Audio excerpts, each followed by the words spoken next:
No, no, aia, no, aia, aia, aia, aia, oh, aia, no, ai, ah, ah, ah,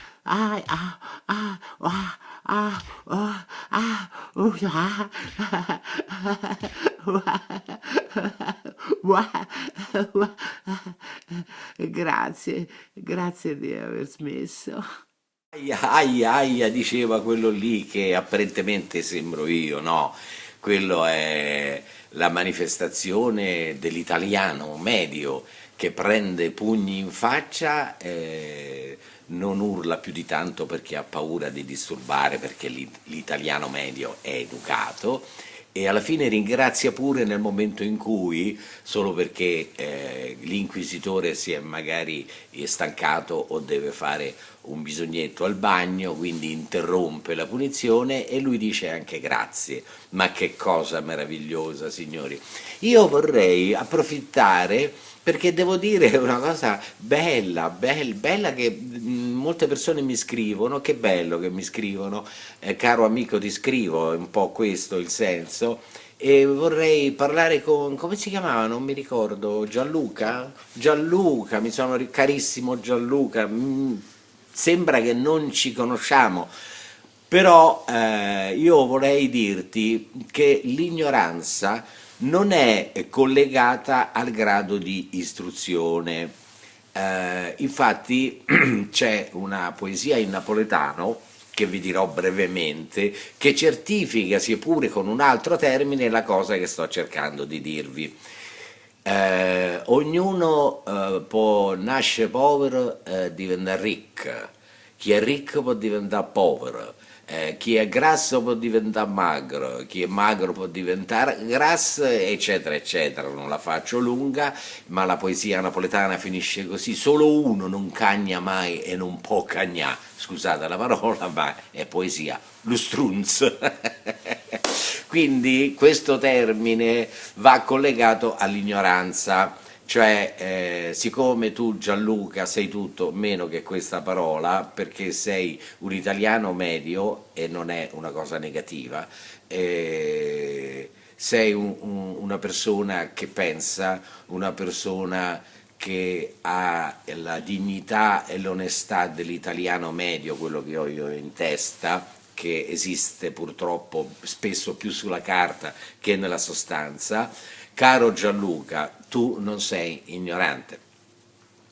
Sono certo che quando ci incontreremo, perché noi ci incontreremo, ti renderai conto che quello che dico oggi corrisponde a realtà. L'ignoranza è un'altra cosa.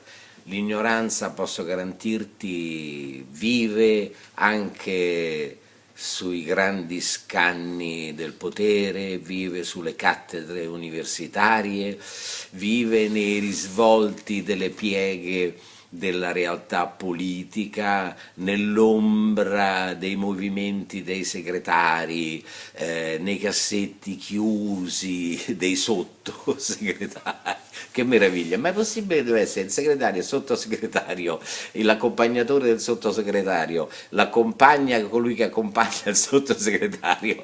Ma voglio dire, ma è talmente evidente questa certificazione pubblica del titolo straordinario di cui si può avvalere l'Italia, ma credo anche il mondo, che si chiama raccomandazione. Ma se non siete raccomandati, ma lasciate perdere. Tuo figlio ha una bella voce e vuole diventare un cantante importante? Quanti soldi hai? Quante conoscenze hai?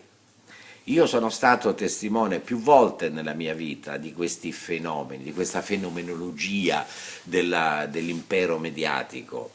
In un ristorante di Roma famoso, perché all'epoca era un VIP, sì, questo Press è stato anche un VIP inseguito da, come si chiamano quelli che scattano le fotografie, quelli là insomma, i reporter, quelli d'assalto, e delle persone con cui stavo cenando ai Parioli, un ristorante ai Parioli, nota località agreste dell'area pontina, piena di persone ignoranti, a più ragioni, con più motivazioni.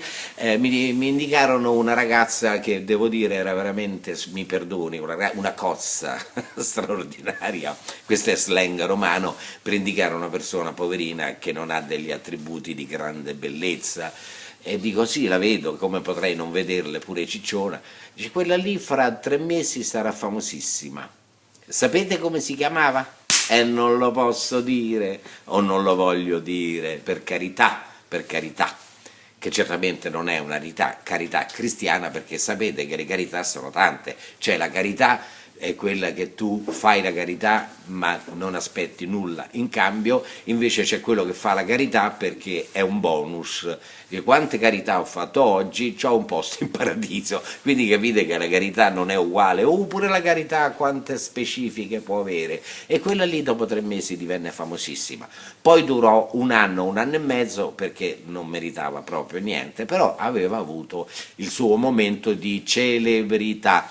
E tutto questo movimento, caro Gianluca, ce l'ho con te oggi, sappi che è determinato proprio da quell'ignoranza vera, quella crassa, quella che non comprende neanche cosa possa essere un rapporto umano, che una stretta di mano, una gentilezza, una tenerezza. Ma scusate, ma che fine ha fatto la gentilezza su questo pianeta, nella fattispecie sull'Italia, che siamo in Italia, credo, e sinceramente non so neanche se possiamo definirla più così, Italia.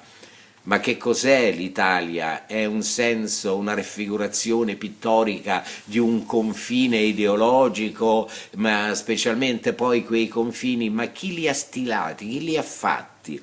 Cioè io sto qui e sono italiano, faccio un piede e sono austriaco. Questo è come vietato ai minori, mi ricordo quando ero piccino io, vietato ai minori di 14 anni, poi c'era vietato ai minori ai 16 e basta, sopra i 16 si poteva fare così, e poi hanno inventato vietato ai minori di 18.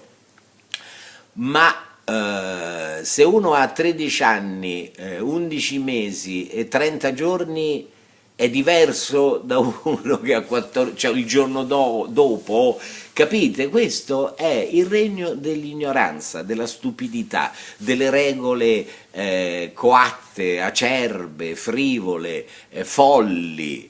Non è una cosa carina, quindi caro Gianluca, mettiti l'anima in pace, tu non sei ignorante, te lo certifica il press, che voglio dire non vale nulla perché sono solo io, però almeno io te lo certifico, non sei tu ignorante. Sapessi quanta gente anche qui intorno è oltre l'ignoranza, uno non ha idea di che cosa potrei parlare, e non è detto che non lo farò al momento giusto, metterò in piazza, sì, lo metterò in piazza, posso garantirvelo, e non crederete alle vostre orecchie e ai vostri occhi quando il press metterà in piazza, perché è tempo della piazza.